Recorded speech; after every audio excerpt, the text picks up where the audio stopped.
को जय मसीह की। परमेश्वर का हम एक बार फिर से धन्यवाद करते हैं कि परमेश्वर भला है और हम सबों को संभालता है। उसकी दया से, उसकी करुणा से हम सब जीवित हैं। जैसा कि अभी आपने दो गवाहियाँ सुनी और दोनों गवाहियाँ जो है वो परमेश्वर की सामर्थ को, उसके अनुग्रह को दर्शाती हैं। और लास्ट संडे हमने प्रार्थना के ऊपर वचन सुने थे कि पावर ऑफ द प्रेयर है कि प्रेयर की कोई लिमिटेशन नहीं है। प्रेयर जो है किसी भी जगह से की जा सकती है, कहीं भी की जा सकती है। जब हम प्रार्थना करते हैं तो परमेश्वर हमारी सुनता है और हमें आशीषित करता है। तो ये दो गवाहियाँ जो है वो इस बात का प्रमाण है कि प्रभु आज भी जीवित है और अपने लोगों पर, अपने विश्वास करने वाले लोगों की प्रार्थना को सुनता है। एक लड़की जिसका वर्णन बताया कि वो प्रार्थना और फास्टिंग में थी, प्रेयर फास्टिंग में थी, तो किस तरह से परमेश्वर ने उसको बचाया। और अमन का भी एक बहुत बड़ी गवाही है कि इनकी अगर आप एक्टिवा को देखोगे तो पूरी तरह से वो प्रेस हो चुकी है ना, पूरी तरह से डिस्ट्रॉय हो चुकी है, लेकिन परमेश्वर ने अपने बच्चे को बचाया है। तो परमेश्वर का हम धन्यवाद करते हैं। आइए हम वचन पर मनन करने से पहले धन्यवाद दें और प्रार्थना करें। सर्वशक्तिमान पिता परमेश्वर, एक बार फिर से हम आपके चरणों में आते हैं। आपका धन्यवाद करते हैं कि आप जीवित हैं और हर समय हर पल हमें संभालते हैं। प्यारे खुदा, जो गवाहियां सुनने के लिए हम आपका धन्यवाद देते हैं और विशेषकर इस वक्त हम अपने आत्मा को, अपने देह को, अपने प्राण को आपके हाथों में सौंपते हैं। हमारे हृदय रूपी भूमि को तैयार कीजिए ताकि जो बीज बोए जाए वचन के वो 100 गुना फल लेकर आए। यीशु क्रिस्त के सामर्थी नाम से मांगते हैं, आमीन। परमेश्वर का हम एक बार फिर से धन्यवाद करते हैं कि उसने हमें फिर से मौका दिया है कि हम उसके वचन को सुन सकें। आज का जो दिन है वो 11th संडे आफ्टर पेंटिकॉस्ट और आज का जो थीम है God reveals his saving purpose through the signs which he sent. God reveals his saving purpose through the signs which he sent. जो चीज परमेश्वर हमें दिखाता है वह उसके माध्यम से अपने उद्धार के अभिप्राय को प्रकट करता है। यानी जो चीज बाइबल में परमेश्वर ने दिखाए, प्रभु यीशु मसीह ने दिखाए, वो इसलिए दिखाए ताकि उसका जो उद्धार करने का उद्देश्य है या उद्धार करने की जो योजना है परमेश्वर की, उसको प्रकट कर सके। कि चिन्ह इसलिए है ताकि लोग जाने कि यीशु मसीह परमेश्वर हैं और उस पर विश्वास करके उसके नाम को ग्रहण करें और उद्धार पाएं। आज के जो वचन के हिस्से हमने पढ़े हैं वो पुराने नियम से यशाया 28:9-13 पढ़ा हमने और नए नियम में हमने पढ़ा जो है प्रेरितों के काम 7 उसका 35 से हमने पढ़ा जो है 35 से 41 तक और लूका 11 और उसके 27 से 32 आयत तक हमने पढ़ा और लूका 11 1 से 13 तक हमने लास्ट संडे मनन किया था, जहाँ पर चेलों ने प्रभु यीशु मसीह से कहा था कि हे प्रभु हमें प्रार्थना करना सिखा।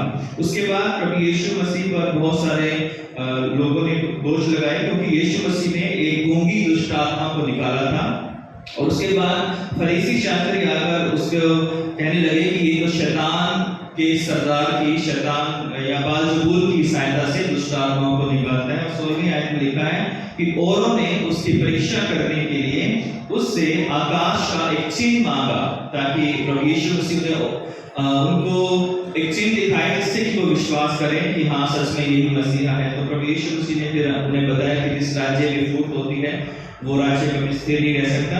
उसके बाद जब यीशु मसीह आगे बढ़े तो एक स्त्री ने जोर से आवाज लगाई और कहा कि धन्य है वह गर्भ जो जिसमें तू रहा और वे स्तन जो तूने चूसे। उसने कहा हाँ, परंतु धन्य है वे जो परमेश्वर का वचन सुनते और मानते हैं। तो अगर हम चिन्हों की बात करें, साइंस की बात करें या परमेश्वर के कामों की बात करें तो पिछले कुछ हफ्तों पहले जो है एक सर्मन मैंने दिया था कि परमेश्वर अपने कार्यों के द्वारा अपनी महिमा को प्रकट करता है, अपने उद्धार की योजना को प्रकट करता है। और ये आज का जो सर्मन है थोड़ा उससे मिलता जुलता ही है कि परमेश्वर अपने चिन्हों के द्वारा अपने जो काम परमेश्वर करता है उसके माध्यम से उद्धार के अभिप्राय को पूरा करता है। तो जो चिन्ह होते हैं या जो साइन होता है, जो साइन होता है जो हम हस्ताक्षर करते हैं और साइन का मतलब होता है कि साइन जो होता है वो उस व्यक्ति को रिप्रेजेंट करता है जो साइन कर रहा है ना।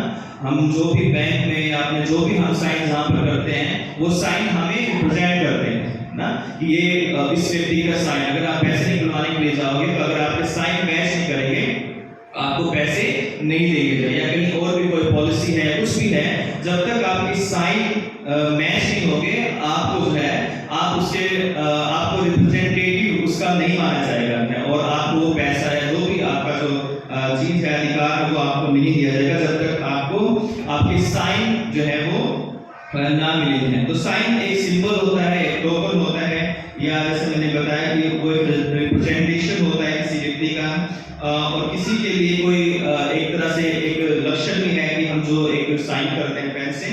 और सुसमाचारों में जब साइन शब्द आता है तो इसको मरकुस और मती में, लूका में इसके लिए ग्रीक वर्ड अलग से दिया गया है, और यूहन्ना में जो ग्रीक वर्ड है, जो बेसिक वर्ड है इसका मूल है वो वर्ड है वो अलग है। तो अगर हम मरकुस, मती, लूका में जब चिन्हों के बारे में या कार्यों के बारे में पढ़ते हैं तो वहाँ पे जो ग्रीक वर्ड है वो डुनामिस है, और डुनामिस मतलब एन एक्ट ऑफ पावर है, एक सामर्थ का काम या सामर्थी कार्य है, तो वो डुनामिस है। और इसमें कई जगह जो इसका मीनिंग है वो है मिरेकल के रूप में भी कहा जाता है, क्योंकि मिरेकल जो है वो लैटिन वर्ड है, मिरेकुलम से जो निकला है, ये लैटिन वर्ड से, जिसका मतलब है कि आश्चर्यचकित करने वाला काम जो है, something to be wonder at जो है, तो ऐसा काम जिस पे लोग जो है आश्चर्य करेंगे। जब हम यूहन्ना में पढ़ते हैं इसी जो चिन्ह जो है यीशु मसीह ने जो काम दिखाए, वहां पे यीशु मसीह के कामों के लिए चिन्ह शब्द यूज किया गया है, और बाकी जैसे मैंने बताया कि सामर्थ के काम इस्तेमाल किया गया है। तो जो यूहन्ना ने जो वर्ड यूज किया है वो सेमाया या एर्गोन, जिसका अर्थ है कि चिन्ह या लक्षण जो है, कोई चिन्ह या लक्षण। क्योंकि अगर हम यूहन्ना उसका दूसरा अध्याय पढ़े तो वहां पे लिखा है कि जब पानी का दाखरस बनाया, लिखा है कि ये पहला चिन्ह था जो प्रभु यीशु मसीह ने दिखाया और अपनी महिमा को प्रकट किया। तो जहां पर भी हम यूहन्ना में पढ़ेंगे तो वहां पे आश्चर्यकर्म की जगह जो है या काम की जगह जो है वहां पे चिन्ह शब्द किया इस्तेमाल किया गया है। तो जो चिन्ह शब्द है या जो मिरेकल्स या जो साइन जो प्रभु यीशु मसीह ने दिखाए है, वो क्यों दिखाए?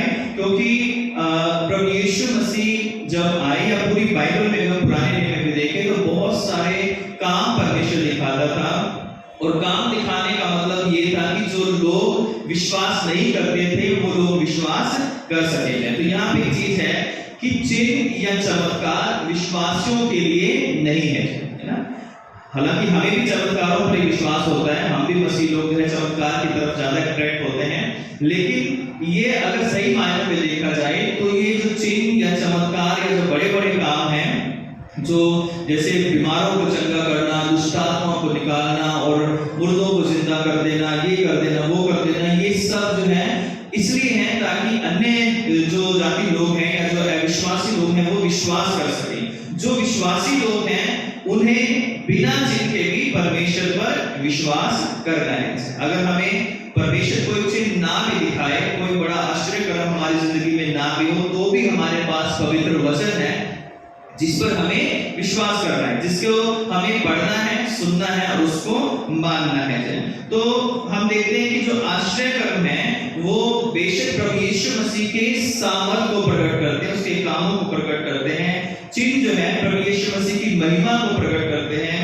यीशु मसीह इनका प्रयोग इसलिए करते थे ताकि ज्यादातर जो अविश्वासी लोग थे या जो धार्मिक जो ट्रेडिशन थे, परंपराओं में जकड़े हुए थे, वो लोग विश्वास करें कि हाँ ऐसा भी परमेश्वर कर सकता है।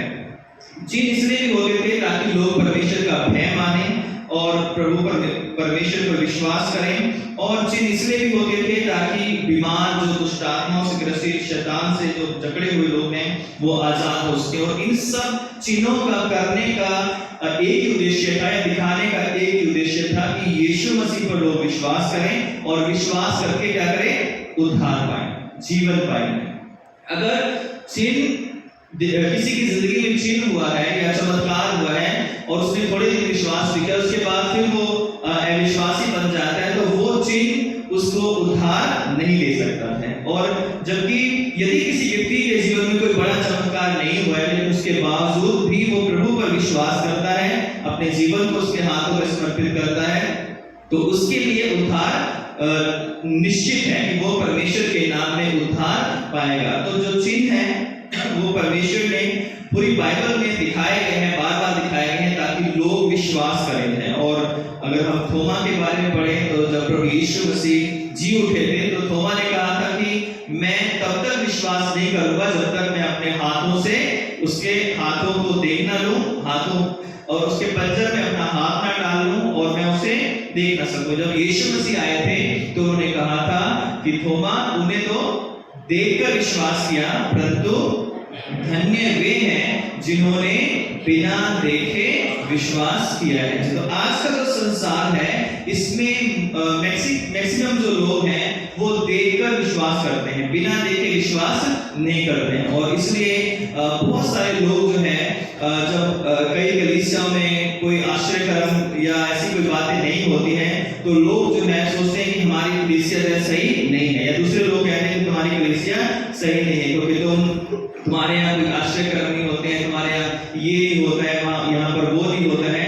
तो वो इस बात के कारण कि वहाँ आश्चर्यकर्म होते हैं अपने आप को श्रेष्ठ करते हैं। लेकिन प्रभु यीशु मसीह कहते हैं कि ठीक है आश्चर्यकर्म जरूरी है, लेकिन उससे भी जरूरी वो है जो परमेश्वर के वचन को सुनता है, परमेश्वर के वचन को पढ़ता है और परमेश्वर के वचन पर चलता है। और इसलिए जो है जब एक स्त्री ने आकर प्रभु यीशु मसीह की माँ की बड़ी बड़ाई की कि धन्य है जो गर्भ तू जिसमें तू रहा है और जो दूध तूने जो पिया है, जो जिस माँ ने तुझे दूध पिलाया है वो धन्य है। तो प्रभु यीशु मसीह ने ये तो नहीं कहा कि नहीं तुम गलत कह रही हो, हाँ ठीक है कि तुम सही कह रही हो कि मरियम जो है वो धन्य है, लेकिन उससे भी धन्य वे लोग हैं जो मेरे वचन को सुनते हैं, पढ़ते हैं या मानते हैं, उस पर चलते हैं। तो आज के समय में जो भी हमें चिन्ह बाइबल के अंदर दिखाए गए हैं, जो जिन पर हम विश्वास करते हैं, वो हमारे लिए काफी है। उसके बावजूद भी परमेश्वर प्रतिदिन हमारी जिंदगी में आश्चर्य करता है। अगर हम देखा जाए तो हमारा सोना और सुबह उठना एक बहुत बड़ा आश्चर्य है, क्योंकि कितने लोग सोते तो हैं परंतु उठते नहीं हैं। उठते हैं कई बार लोग अपना पैर अपने पैर से नीचे नहीं रख पाते, कई लोग उठकर खड़े हो जाते हैं, अपने वॉशरूम में जाते हैं, वहां से वापस नहीं आ पाते हैं। कई लोग जो है अपने घर से बाहर नहीं निकल पाते हैं, निकलते हैं लेकिन वापस घर में नहीं आ पाते। तो हर दिन हमारा एक आश्चर्य है अगर हम माने हैं। तो प्रभु यीशु मसीह को जब ये कहा गया कि धन्य है मरियम जिसने तुझे जन्म दिया है, तुझे जो दूध पिलाया है, तो प्रभु यीशु मसीह ने कहा कि धन्य है वे लोग जो मेरे वचन को, परमेश्वर के वचन को सुनते और मानते हैं। और ये बात बाइबल में बार बार कही गई है। ये जो बात जो है लिखी हुई है, क्योंकि प्रकाशित वाक्य में भी लिखा हुआ है कि धन्य है वे जो इस पुस्तक में लिखी हुई भविष्यवाणियों को पढ़ते हैं, सुनते हैं और इस पर जो है चलते हैं। और याकूब ने भी कहा कि हे भाइयों, वचन को केवल सुनने वाले ही ना बनो बल्कि वचन पर चलने वाले भी बनो, क्योंकि जो वचन को सुनता है उस पर चलता नहीं है वो अपने आप को धोखा देता है। वो उस व्यक्ति के समान है जो अपना चेहरा जो है दर्पण में देखता है, शीशे में देखता है, लेकिन थोड़ी देर के बाद वो भूल जाता है कि वो कैसा है। तो इसलिए जो है चिन्हों से बढ़कर जो है ये बात है कि हम परमेश्वर के वचन को पढ़ें, सुने और इस पर विश्वास करें, और विश्वास करके हम अपने जीवन में उद्धार पाएं। चिन्ह उन लोगों के लिए जरूरी है जिनका विश्वास कमजोर है। चिन्ह उनके लिए जरूरी है जिन्होंने कभी परमेश्वर को जाना नहीं है। उनको एक स्टेप आगे बढ़ने के लिए कुछ ना कुछ चाहिए है।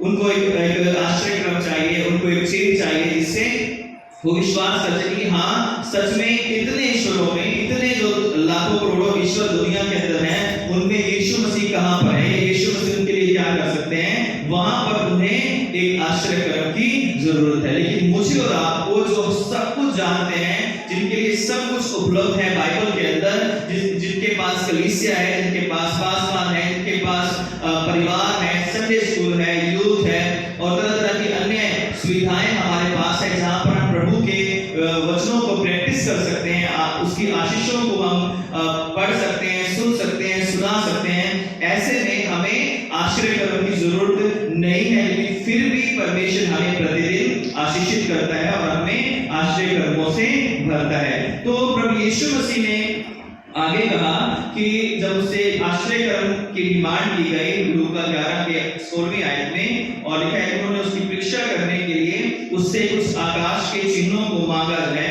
और प्रभु यीशु मसीह ने उनको चिन्ह देने से इनकार कर दिया। जबकि यीशु मसीह प्रतिदिन मुर्दों को जिला रहे थे, अंधों को आंखें दे रहे थे, लंगड़ों को चलने की शक्ति दे रहे थे, और आवाज देकर जो है जो लोग कब्रों में थे उनको जिला रहे थे, लेकिन यीशु मसीह मना क्यों कर रहे हैं ना? वो कह सकते थे चलो ठीक है जो है तुम विश्वास करो और मैं तुम्हें एक और आकाश का चिन्ह दिखा देता हूँ। यीशु मसीह मना इसलिए कर रहे हैं क्योंकि उनका जो चिन्ह मांगने का जो इंटेंशन था या उनका जो उसको पर्पस था वो पूरी तरह से गलत था। तो वो पहले तो कह रहे हैं कि इसमें दुष्ट आत्मा है और ये बालजबूल की सहायता से दुष्ट आत्माओं को निकालता। फिर कह रहा है कि इस और ये उन्होंने क्यों कहा? क्योंकि यीशु मसीह ने एक गूंगी दुष्ट आत्मा को निकाला था। अब गूंगी दुष्ट आत्मा को उनके सामने निकाला गया, अब जो है उसको ऊपर दोष लगा रहे हैं, और तीसरी आयत में वो कह रहे हैं कि हमें और भी इससे अच्छा कोई चिन्ह दिखाता है। तो उनके लिए क्या था? एक ये मजाक था, एक तमाशा था कि तुम हमें चिन्ह के ऊपर चिन्ह दिखाता है तब हमें विश्वास करेंगे। ऐसा लगता है कि कोई व्यक्ति जो है बड़े घमंड से कह रहे हैं चलो अब की बार जो है चिन्ह दिखा फिर हम विश्वास करेंगे। चलो ये तो कुछ बात है, इससे बड़ा वाला चिन्ह दिखा तब हम विश्वास करेंगे। तो फरीसी और शास्त्रियों का मन जो कि कठोर था और वो यीशु मसीह को हमेशा दोष देते थे, उस पर दोष लगाते थे, उसे मारना चाहते थे। उनका जो उद्देश्य था, उनकी जो इंटेंशन थी चिन्ह मांगने की वो क्लियर नहीं थी। वो उसको जो है परीक्षा करना चाहते थे, उसको भी किसी बात में फंसाना चाहते थे।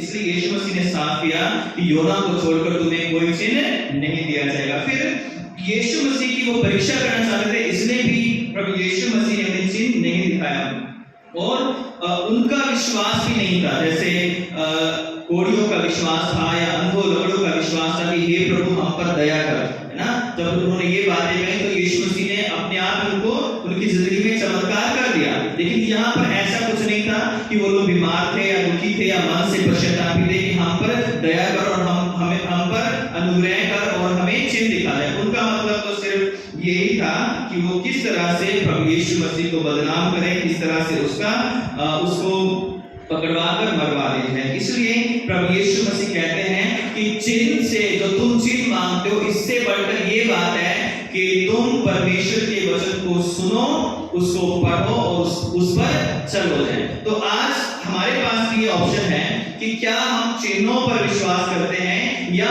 प्रभु के वचन पर विश्वास करते हैं। चिन्ह गलत नहीं है ना? पूरी बाइबल चिन्हों से, आश्चर्य कर्मों से भरी हुई है, लेकिन चिन्ह जो है वो सब कुछ नहीं है। क्योंकि जब इस्राएली लोग मिस्र से निकले तब जो है परमेश्वर ने उनको 10 बड़े आश्चर्य कर्म दिखाए, जो 10 विपत्तियां मिस्रियों के ऊपर आई थी। उसके बावजूद भी जब वो आगे बढ़े तो हर कदम पर वो कुड़कुड़ाते थे, हर कदम पर वो रोते थे, हर कदम पर वो मूसा के ऊपर दोष लगाते थे, तू हमें कहां मरने के लिए लेकर आया। क्या उन्होंने वो 10 विपत्तियां नहीं देखी थी?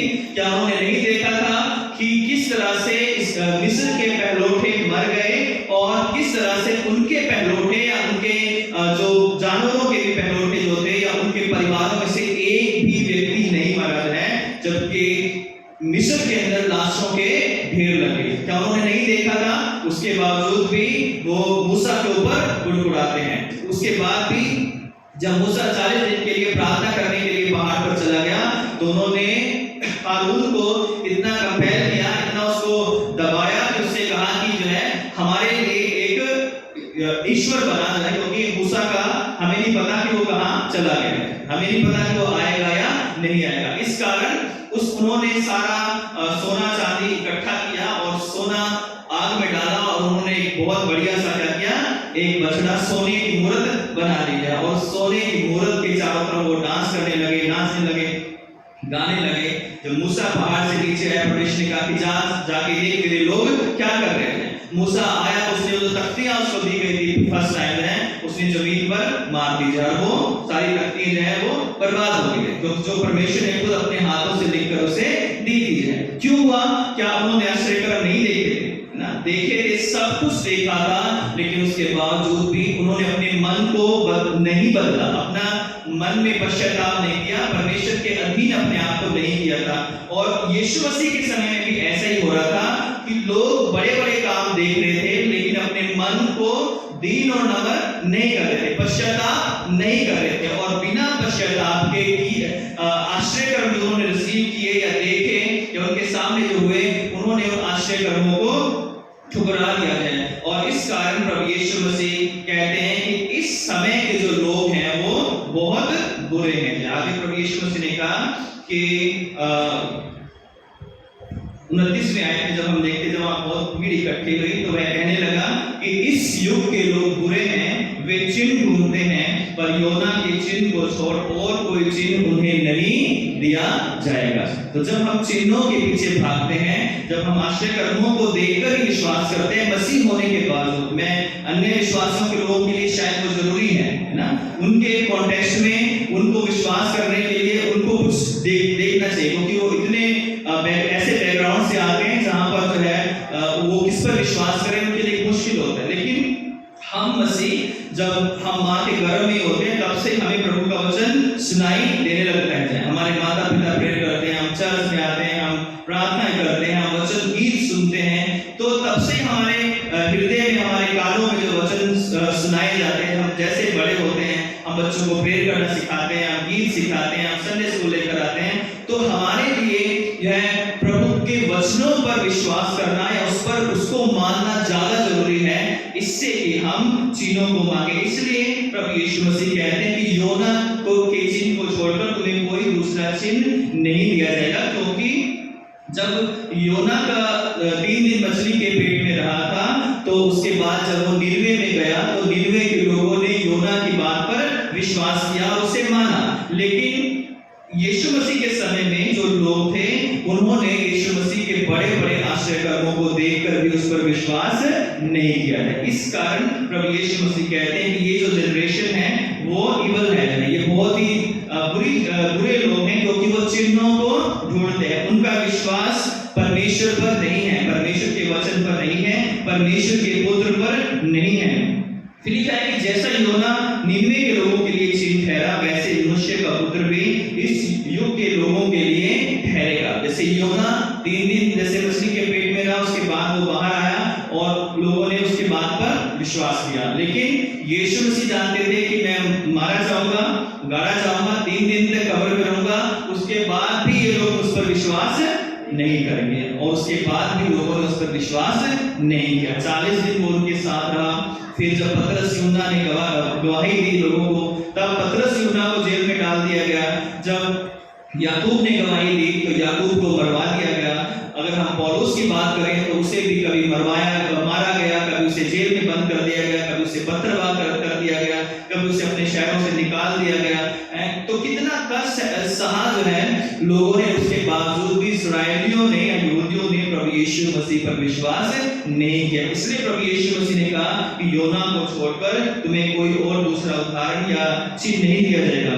फिर यीशु मसीह ने कहा कि दक्षिण की रानी न्याय के दिन इस समय के मनुष्यों के साथ उठकर उन्हें दोषी ठहराएगी, क्योंकि वह सुलेमान का ज्ञान सुनने के पृथ्वी की छोर से आई, और देखो यहाँ वह है जो सुलेमान से भी बड़ा है। पहला राजा उसका 10वां अध्याय अगर हम पढ़ते हैं तो वहां पर जो शिबा की रानी थी, वो सुलेमान की जो शानो शौकत थी, या जो उसकी जो एक महिमा की जो है, उसने जो इतने अच्छे अच्छे महल बनवाए थे, अपने जो महल के अंदर जो कर्मचारी थे किस तरह से उठते बैठते चलते फिरते थे, तो वो सब प्रशंसा सुनकर वो आई और आकर उसने सुलेमान से ये लिखा कि 1-2 आश्चर्य कर्म और दिखा दे, या 1-2 महल और बनवा दे, फिर मैं देखती हूँ कि तुम्हारी कितनी बुद्धि तुम्हारे पास है। लेकिन उसने जो कुछ देखा उस पर विश्वास किया जाए। जो उसने कहा कि जितना मैंने सुना था उससे कहीं अधिक मैंने पाया है, क्योंकि जो लोगों ने मुझे बताया था सुलेमान के बारे में, उसकी बुद्धि और प्रतिष्ठा के बारे में, मैंने देखकर जाना है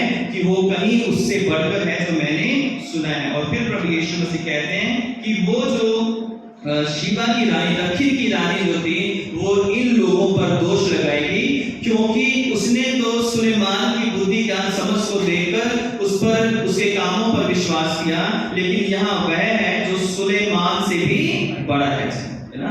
सुलेमान बुद्धिमान था, लेकिन यीशु मसीह सारी बुद्धि का स्रोत है। सब विजडम नॉलेज जो है वो प्रभु यीशु मसीह उसका सोर्स है, और सुलेमान को भी बुद्धि देने वाला प्रभु यीशु मसीह परमेश्वर ही थे। और इसलिए जो है यीशु मसीह सब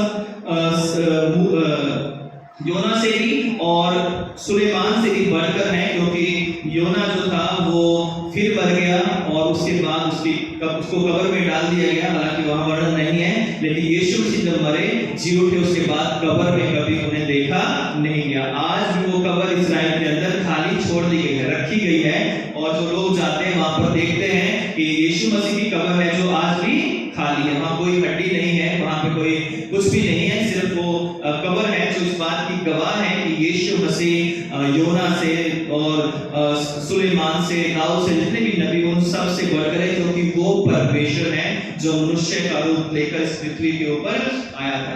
और फिर हम देखते हैं कि निनवे के लोग न्याय के दिन समय के लोगों के साथ खड़े होकर उन्हें दोषी ठहराएंगे, क्योंकि उन्होंने योना का प्रचार सुनकर मन फिराया, और देखो यहाँ वह है जो योना से भी बढ़कर है। तो आज मेरे और आपके लिए भी सवाल है कि हम बहुत सारे आश्चर्यक्रम देखते हैं, हालांकि आश्चर्यक्रम देखकर भी हम विश्वास नहीं करते हैं, लेकिन फिर भी प्रतिदिन मेरे और आपके जीवन में बड़े बड़े आश्चर्यक्रम होते हैं, और उसके बावजूद भी हम विश्वास नहीं करते हैं। अगर हम विश्वास करें तो परमेश्वर जो है हमारे लिए भी बड़े बड़े काम करता आया है, और वो करता रहेगा। और सबसे बड़ी बात जो प्रभु यीशु मसीह ने कही कि धन्य वे नहीं हैं जो चिन्हों को देखकर या चिन्हों के ऊपर विश्वास करते हैं, लेकिन धन्य है वे जो मेरा वचन सुनकर उसको मानते हैं। तो हम जो मसीह लोग हैं, जैसे मैंने बार बार इस बात को बता रहा हूं कि हमें प्रभु यीशु मसीह पर उसके वचन के कारण विश्वास करना है, क्योंकि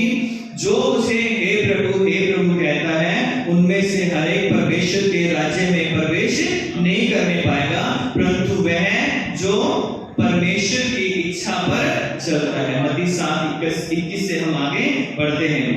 तो यहाँ पर आज हम देखते हैं कि आज हम कहाँ पर हैं। आज हम परमेश्वर के वचन को सुनकर उसकी इच्छा को पूरा करने वाले हैं, या हम हे प्रभु कहकर उसकी बड़ाई करने वाले लोग हैं। यदि हम हे प्रभु वाले हैं तो हम संसार में ही महिमा पाएंगे, संसार में ही आशीषें पाएंगे ना, लेकिन हमारे लिए अंत में उद्धार नहीं है। लेकिन अगर हम हे प्रभु के साथ साथ वचनों को मानते हैं, वचनों को सुनते हैं, वचनों को पढ़ते हैं, तो परमेश्वर हमें आशीषित करने वाला है, परमेश्वर हमें अनंत जीवन देने वाला है। और संसार में हम क्या है, हमारे पास क्या है, इससे बहुत ज्यादा फर्क नहीं पड़ता है। अगर है तो परमेश्वर का लाखों करोड़ों बार धन्यवाद, अगर नहीं भी है तो भी परमेश्वर का लाखों करोड़ों बार धन्यवाद। लेकिन अगर हमारे पास यीशु मसीह है, यदि हमारे पास उद्धार का आश्वासन है, तो हम सबसे धनी हैं। जो गरीब लाजर एक धनी व्यक्ति के डेवड़ी पर छोड़ दिया जाता था, उसके पास संसार में कुछ भी नहीं था ना, और वो यहाँ तक गरीब था कि उसके जो मेज से जो टुकड़े गिरते थे, चूर-चार गिरती थी, उसके ऊपर ही वो डिपेंड था, उसी को खाकर वो खुश था। और धनी व्यक्ति बड़ी ऐशो आराम से रहता था। लेकिन जब दोनों मर गए तो दोनों का जो स्थान था वो बदल गया। संसार में धनी व्यक्ति ऊपर था और लाजर नीचे था। मरने के बाद लाजर ऊपर था, अब्राहम की गोद में था, और धनी व्यक्ति नीचे था। तो कब किसकी पिक्चर जो है वो बदल जाए हमें नहीं पता है। और इसलिए जो है आज परमेश्वर मुझसे और आपसे चाहता है कि जो प्रभु हमें प्रतिदिन आशीष देता है उसमें हम खुश रहते हुए प्रभु की खोज में रहें, प्रभु के अनुग्रह में बढ़ते जाए, अपने उद्धार को बनाए रखें। हम उद्धार पाए हुए लोग हैं, इसमें कोई शक नहीं कि हमारा उद्धार नहीं हुआ है, लेकिन उद्धार पाकर आगे हम क्या कर रहे हैं ये मुझे और आपको सोचना है। क्योंकि यूहन्ना 20 और उसके 29 से 31 में पढ़ता हूँ, वहां पे लिखा है, यहाँ पे थोमा से प्रभु यीशु से बात करें। यीशु ने उससे कहा, तूने तो मुझे देखकर विश्वास किया है, धन्य है वे जिन्होंने बिना देखे विश्वास किया। फिर आगे लिखा है कि यीशु ने और भी बहुत से चिन्ह चेलों के सामने दिखाए जो इस पुस्तक में लिखे नहीं गए, परंतु ये इसलिए लिखे गए हैं कि तुम विश्वास करो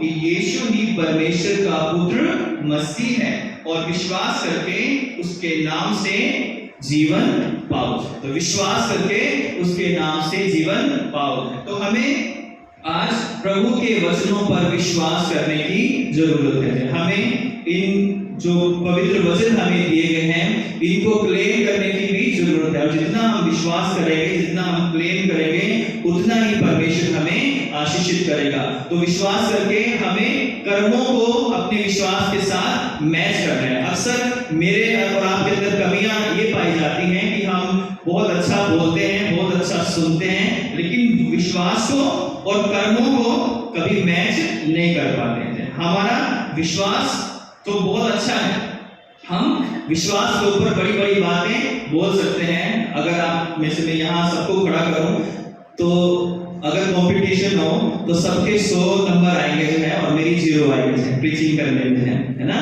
तो लेकिन जब हम कर्मों की बात करेंगे तो मैं भी उसमें हूँ, आप भी उसमें, हम सारे एक ही नाव में सवार हैं। और जब हमारे कर्मों की बात आती है तो हमारे शायद कर्म जो है वो कहीं भी दिखाई नहीं देते, लेकिन विश्वास हमारा बड़ा है। इसलिए हमें अपने कर्मों को जो है, इसलिए कि हमें उद्धार मिला है, कर्मों के द्वारा उद्धार नहीं मिला है, प्रभु के अनुग्रह के द्वारा उद्धार मिला है। जब हमें उद्धार मिला है तो हमें अपने विश्वास को अपने कर्मों के साथ लेकर चलना है ना। अगर हम कहें कि हम विश्वासी हैं, जैसे हम कहते हैं कि मेरे पापा भी ईसाई थे, मेरे दादा भी ईसाई थे, उसके दादा भी ईसाई थे, उसके दादा भी ईसाई थे, उसके दादा भी ईसाई थे, और हम अपने कामों से ये दिखाएं कि मैं भी धोखेबाज हूँ, गाली देने वाला हूँ, झूठ बोलने वाला हूँ, तो इसका मतलब अगर मैं ऐसा हूँ तो हो सकता है मेरे पूर्वज भी ऐसे हों, उनके पूर्वज भी ऐसे हैं, उनके पूर्वज भी ऐसे ही होते हैं। यानी काम हमारा विश्वास से हमारे मेल नहीं खाते हैं। और हमें आज करना क्या है कि हमें विश्वास के साथ अपने कर्मों को मैच करवाना। अगर हमारे कर्म और विश्वास साथ साथ चलेंगे तो याकूब की पत्री में जो लिखा है कि तू अपना विश्वास दिखा, तो बिना कर्मों के अपना विश्वास दिखा जाए, और मैं बिना कर्मों के जो है हम उद्धार नहीं पा सकते, क्योंकि बिना कर्मों के विश्वास मरा हुआ है। इसलिए आज हम सभी मसीहों की, पासवानों की, अगुओं की, सब कलीसिया के लोगों की जरूरत है कि हम सब अपने जिस प्रभु पर हम विश्वास करते हैं, उसके वचनों को सुनते हैं, उसके वचनों को मानते हैं, अपने कर्मों को भी हमें साथ लेकर चलना है। क्योंकि ईर्ष्या, द्वेष, घमंड, लड़ाई झगड़े, गुस्सा, क्रोध, दोष लगाना, निंदा करना, चुगलियां करना, दूसरों को बुरा करना जो है, ये हम सब अच्छे से बड़े लपेट कर इसको कर सकते हैं। लेकिन जब वचन पर चलने की बात आती है तो हम वचन को नहीं मानते, लेकिन कहने के लिए हम बहुत बड़े बड़े दावे कर सकते हैं कि मैं ऐसा हूं, मैंने ये किया, मैं वो हूं, मैं ये कर सकता हूं या कर सकते हो। तो आज जरूरत है कि हम प्रभु के उद्धार को बनाए रखें। जो उद्धार उसने हमें दिया है उसको हमें विश्वास के द्वारा, वचनों को पढ़ने के द्वारा, वचनों पर चलने के द्वारा और अपने कर्मों को अपने विश्वास के साथ आगे लेकर जाने के द्वारा हम उस इनाम को पा सकते हैं जो मेरे और आपके लिए रखा है। और जब तक हम उस इनाम को पाने का प्रयास नहीं करेंगे, कोशिश नहीं करेंगे, तो मनुष्य सारी जगत को प्राप्त करे और अपने प्राण की हानि उठाए तो उसे क्या लाभ होगा? अर्थात उसे संसार में कोई भी लाभ नहीं होगा। तो परमेश्वर हम सब की सहायता करे, मेरी भी सहायता करे, आप सबकी सहायता करे कि हम सब लोग जो है परमेश्वर पर विश्वास करें। चिन्ह जरूरी है, लेकिन हम मसीहों के लिए चिन्ह ना भी हो तो भी हम प्रभु यीशु मसीह के हैं, तो भी हम प्रभु यीशु मसीह के बेटे हैं और उसने हमें चुना है, इसलिए हमें उसके अनुसार काम करना है और परमेश्वर के वचनों को हमें अपने जीवन में ग्रहण करना है। क्योंकि जो वचन को मानता है वो परमेश्वर की इच्छा को पूरा करता है। जो वचन को ही नहीं मानता और नहीं सुनता है, ना ही वो पढ़ता है, तो फिर वो उस पर मानने की जो जरूरत उसको है, क्योंकि जब पढ़ा ही नहीं, जब सुना ही नहीं है तो उसके लिए मानने का ऑप्शन नहीं है। लेकिन जो वचन को सुनेगा, मानेगा, अनंत जीवन उसे मिलेगा। जो वचन को आज रिजेक्ट करेगा, इग्नोर करेगा, ये सोचते कि अरे क्या है, हमें क्या जरूरत है, हमें तो सारी बाइबल पता है। कोई कहेगा कि मैंने तो 5 बार बाइबल पढ़ ली है, ये पादी साहब क्या सिखाएंगे, मेरे से पूछो, मैं तो सारा कुछ अभी बता देता हूँ। पादी साहब को तो ये शायद आता नहीं है, ये मुझे देखो मैं कर देता हूँ। जब हम घमंड में ऐसा करेंगे तो शायद हम वचनों को रिजेक्ट करेंगे, क्योंकि वचन मेरे नहीं है। अगर मेरे वचन होते तो सारे अब तक उठ के चले गए होते थे, कहते कि इनको कौन सुनेगा, क्योंकि वचन परमेश्वर के हैं, इसलिए आप यहाँ पर बैठे हो जाए। और मैं यहाँ पर जो है आपकी इच्छा से नहीं आया हूँ, मैं परमेश्वर की इच्छा से यहाँ पर आया हूँ ताकि मैं आपको वचन सुनाऊंगा। जब तक समय है मैं आपको वचन सुनाऊंगा, उसके बाद किसी और को जाकर सुनाऊंगा है। लेकिन जब तक ये वचन आपके जीवन में बोए जा रहे हैं और आपको लगता है कि हाँ ये मेरे लिए है, हाँ ये मुझसे बात कर रहा है, तो उसका रिस्पॉन्स करना वो आपका काम है। और ये आपके और परमेश्वर के बीच में है। मार के किसी को मुसलमान बनाया नहीं जा सकता है, और जबरदस्ती किसी को वचन जो है वचनों पर चलाया नहीं जा सकता। ये आपकी जिम्मेवारी है कि जो आपने सुना है, और अगर हामी में आपने सर झुकाया कि हाँ पाल साहब सही कह रही है, वचन जो बाइबल में लिखा है, तो ये आपकी जिम्मेवारी है परमेश्वर के प्रति। आप जवाब देंगे कि हमने सुना था, हमने माना या नहीं माना। मेरी कोई इसमें ड्यूटी नहीं है कि मैं कहूँ कि नहीं मानो जो है, क्योंकि प्रभु ने कहा है कि इनको वचन सुना दो, मानना या न मानना इनका काम। अगर नहीं सुनाऊंगा तो मैं जिम्मेवार हूँ, अगर सुनाऊंगा तो आप लोग जो है जिम्मेवार हो। तो वचन को तुच्छ ना जाने, जैसा बहुत सारे लोग वचन को तुच्छ जानते हैं, वचन सुनना पसंद नहीं करते हैं। वैसे 3 घंटे की मूवी में कोई उनको परेशानी नहीं, 6 घंटे के क्रिकेट मैच में कोई परेशानी नहीं है ना। और दुनिया में गप्पे मारने में, बातें करने में, इलेक्शन में, ये में, उसमें है कोई दिक्कत नहीं। दिक्कत थोड़ी सी जब आ जाती है जब वचन सुनने का समय होता है, तब कमर भी दर्द करने लग जाती है ना, सिर भी चकराने लगता है, नींद भी आने लगती है, मोबाइल भी गिर जाता है हाथ में कई बार जो है ना। तो समय जो हमें दिया गया है इसको हमें बहुमूल्य समझना है, क्योंकि जो आज आप कुछ जानोगे प्रभु के वचनों को, परमेश्वर इसका हिसाब मुझसे और आपसे सबसे लेगा है। तो प्रभु आप सबों को आशीषित करें कि जो उद्धार हमें मिला है, प्रभु ने जो चिन्ह हमें दिए हैं उन पर विश्वास करें और विश्वास के अनुसार कार्य करें। जब हम विश्वास करेंगे तो प्रभु के घर में जगह पाएंगे। ये प्रार्थना करें। सर्वशक्तिमान पिता परमेश्वर, सारा आदर, सारी महिमा, सारा चला हम आपको देते हैं। धन्यवाद करते हैं कि आपने हम सबों से आज बात की है। पिता हम सबों पर दया कर, जो वचन बोए गए हैं वो 100 गुना फल लेकर आए। पिता परमेश्वर, आपने हमें चुना है, अपने भवन में लेकर आए हैं। मैं आपका धन्यवाद करता हूँ। सच में हजारों लोग नहीं आ पाए, लेकिन आपने अपना अनुग्रह हम पर दिया है, अपने वचन हमें दिए हैं, अपनी आराधना करने का मौका दिया है। प्रभु हम इसके लिए आपका धन्यवाद करते हैं। उन्हें दे वचन 100 गुना फल आए, और हम सब जो बोलने वाले और सुनने वाले सब इस वचन को फॉलो कर सकें। यीशु क्रिस्त के नाम से मांगते हैं, आमीन। सबको जय मसीह की।